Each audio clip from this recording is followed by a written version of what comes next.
Abantu abengi balabonfya amafoni pakulembesya ku sukulu, pakufwayirisha efyebo, pakulanshana n'abantu, pakulesha ekitendwe na fimbipo. Nomba nga tawuchenjele, kutuwatemwa foni ukukira mu kipimo. Kutuwala nfa kwati nawe oluwala nga tawukwete foni. Nga watemwisha foni kuti bakutamfya enchito,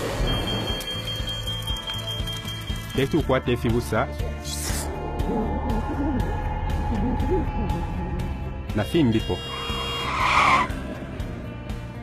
Bushee temwa foni ukukira mu kipimo.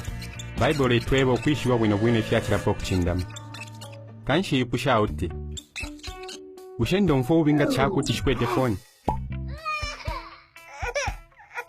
Bushee ndabonfya foni yanji panshite itali sana. Bushee ndafira okulala bwangu pamulandu wa kuberenga ama message pa foni. Bushee nshibika amano kulupa rwandi pamulandu wa foni. Finshi balukwa wandi bengalanda.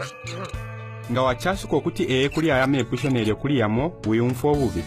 Kuti wabomberapo, kuti waliko kutungululwa na foni. Kuti akumwenako vike nchita ya kulekerapo kubonfya foni. Konkefe fine wapanga. Nga olensha motoka, ulevika foni apo oshinga fika neryo kuimona. Mlevika amafoni pamonga mlerya n'olukwa.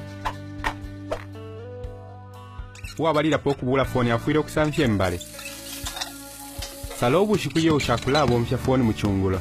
Kabiwira abika foni mu kutula usenda mamu. Ukalala bwino. Bible etila ukwa babiri kwawamu kukira okubaweka. Ebenilukwa neryo kibuso omwache tekera amwafo okwaluka.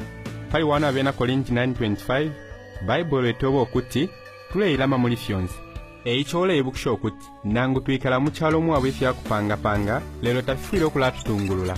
Wila abompya foni lyonse ukaba nensansa kabiruka la kwishe fintu ifingi.